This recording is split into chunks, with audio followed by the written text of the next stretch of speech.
Hello, everyone. This is Coach Alexis, and I'm excited to have a successful Indiana business owner with us today. Matt Deiters of Crawlspace Doctor has seen steady growth since founding in February of 2004. We're excited to hear a little about his journey. So, Matt, let's start with introducing yourself. Please tell us a bit about your personal story. My name's Matt Deiters, and I founded the company 20 years ago, be 21 in February.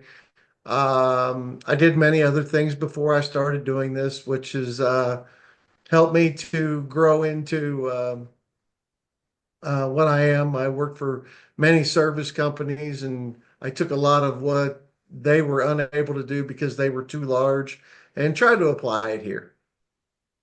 Okay, awesome. And consequently, we've had good success. Happy to hear it.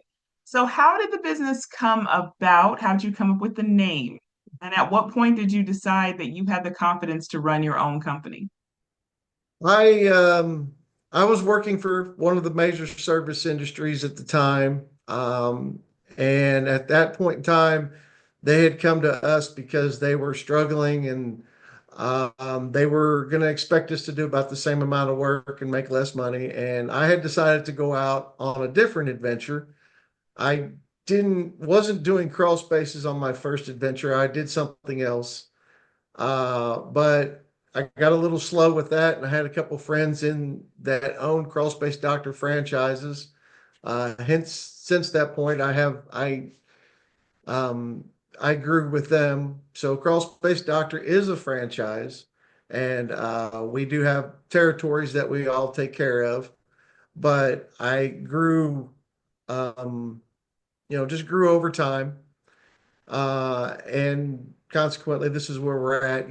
Just using good communications and treating people like I like to be treated. Excellent. So, how does Crawlspace Doctor help people? We normally will just come in. If we're not your first call, sometimes we're your second. We come into people's homes and give them a healthier living environment underneath the house, help them get their homes ready for sale, or sometimes we just help get the sale closed. We do everything from crawl space repair. And if you're looking into crawl space repair, the word encapsulation will come about. We also do foundation repair and structural repair with floor joist and sill plate and things along that nature. Awesome. So, in the 20 years you've been running Crawlspace Doctor, what's been your business learning as a business owner? The biggest thing I've learned is that people want good communication. They just want you to be honest. If there's problems, they want you to tell them. Uh, they people, they don't want to be pressured into doing this stuff. They just, they want someone to come out who's going to fix the issue and not drive them crazy calling them constantly. Okay. So, like I said, over the course of time, we've just grown from that type of model. Just like I said, just treating customers like we want to be treated. Now, you've grown by treating your customers the way that you'd like to be treated. And what else would you attribute your growth to? Having outstanding people work for me, people who care immensely about what we do, and them also wanting to get better at their jobs and doing the right thing, and um, and that comes with a price. And sometimes, we've gone through a lot of people who didn't want to do the right thing. So if that happens and you can't stick around, then we move on. Very fair. So, and like I said, I have a couple of men who work for me. I've got one man who's been with me for almost 12 years, another one for over 11, and I've got several that have been with me anywhere from 3 to 5 years. Awesome. So I have a pretty good conglomerate of people who work for me. We love to hear that. Now, you did another business before and you've been doing this one for 20 years. What are some common misconceptions about running a business?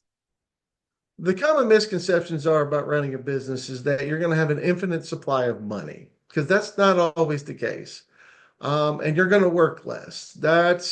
that may be the case after you've been doing it for a long time and you get the right people in place.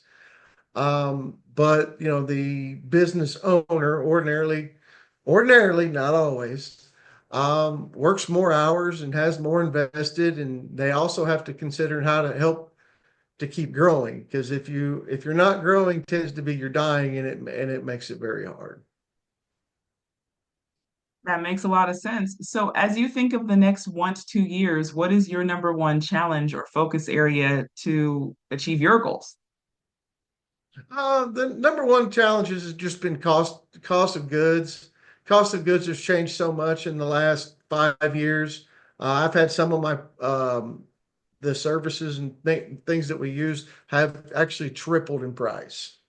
So that's made Wow. it a little tough and has made life a little difficult for us. And all of a sudden you don't realize that your cost of goods have gone up so much. So now you have to raise your cost of service to take that on. And of course, people and your men need to make more money when things are more expensive. So it just kind of runs downhill. Um, we've gone to the fact because of these issues, we've offered financing and things like that for people who just don't have the money to do one of our ticket items. Very fair. That makes sense. Well, what advice do you have for business owners that are trying to do things without help from others? Um, uh, if you're running a business, it's always handy to know what your business is and how to do almost every aspect of it.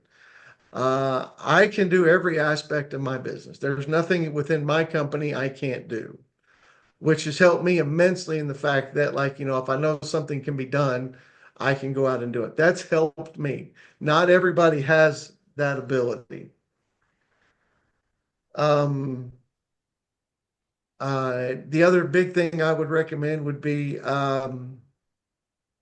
just remember when things get hard that nobody said running a business is easy. There are people who make it look easy, but it's probably not. They've just learned to internalize it and kind of turn them off about themselves. Uh, I've watched a lot of people that are just in my industry have come and gone. Keep your expenses as low as you can. Try to be profitable. Make sure you're giving yourself a paycheck, but make sure that you're not giving yourself too much of a paycheck. I watch a lot of people who overpay themselves and it turns around and bites them badly. Keeping your expenses low and So making sure to pay yourself, that's great advice for business owners, definitely. Well, Matt, it was a pleasure speaking with you today. Thank you for being on the show. thank you for having me. I really appreciate it. Awesome. And please tune in to Indiana Business Spotlight podcast to hear stories of our other business owners.